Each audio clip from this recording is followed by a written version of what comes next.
Ito na mga idol. Oo. Lulutuin na natin ang ating pork bata. Ito, i-design na natin siya sa luya.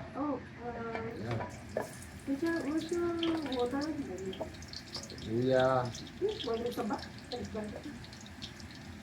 Idol.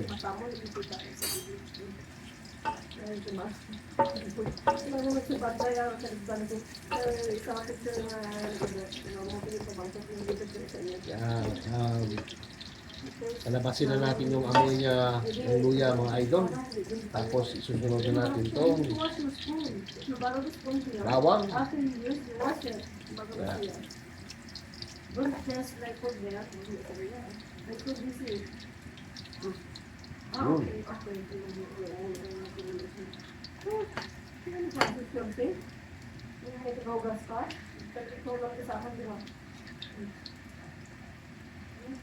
Pero paghalo-haloin na natin mga idol.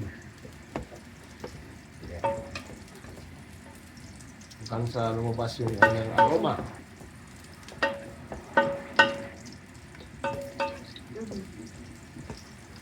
Tapos ilagay na rin natin itong sibuyas. Yun.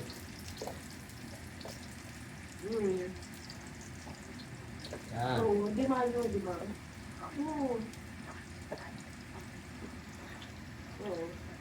Asa ang plane ng sigurong level 3? Ano ba naman?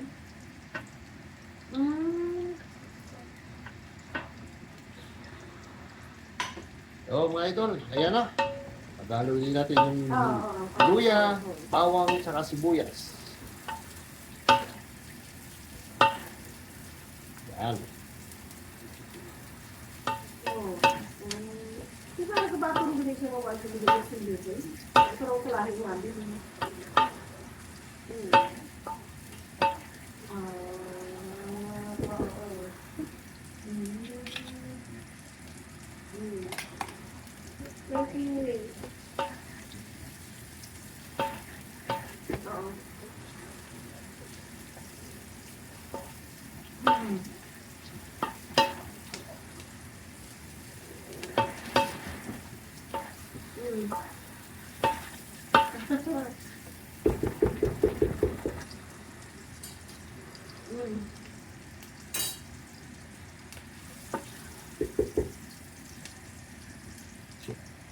Okay na mga idol, medyo nag-golden brown na yung mga pangsahog natin. So, ilalagay na natin ang ating pork bata.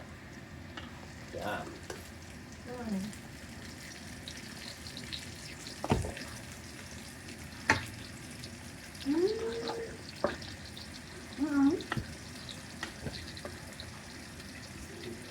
Yan mga idol. Ito. Oo.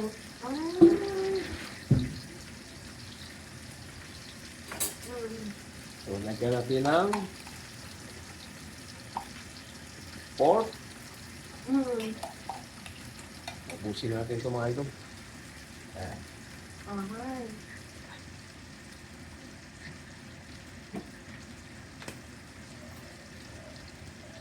Lagyan natin ng paminta.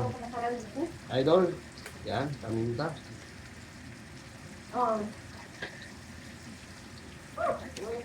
Iban, di ba? Kinabaydan nila. Magic sarap.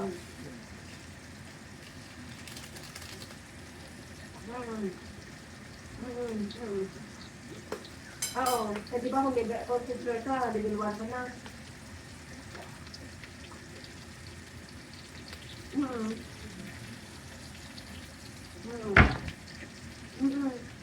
Ang gani mo, kaya mo ito nung pag-deliwing. Grabe nga ma-training na pinaka-module na.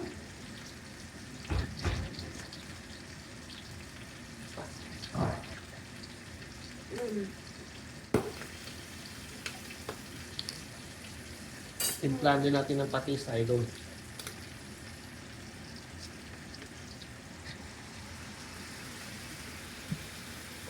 Tapos, pag-halo-haloin. Bahala ka na.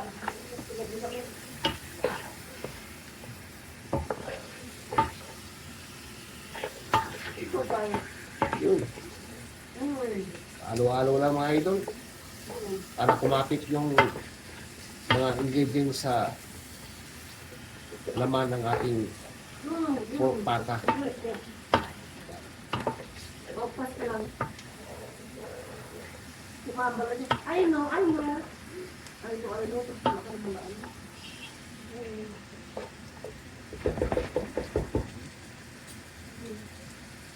Ano rin? Yan, mga natalo niya. Lalagyan na natin ang tubig mga idol para pampakulo, pampalambot ng ating pork pata.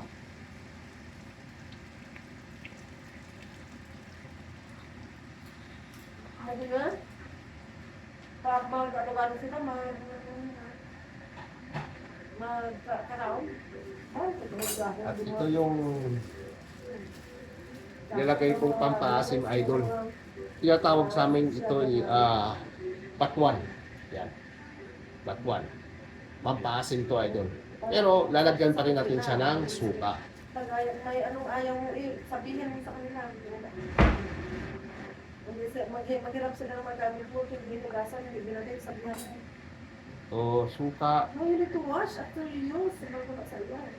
Don't just put there. pampaasim. I have a lot to do. I have a lot to do. Kunti lang muna mga idol, tapos tantayin na natin pag umambot at lumuto, kung dadagdagan pa o hindi. Lagyan natin ng sinigang mix. Patawag ko isa ka kalahin nito. Yun. You need to wash. You use that, right? Oh, Okay.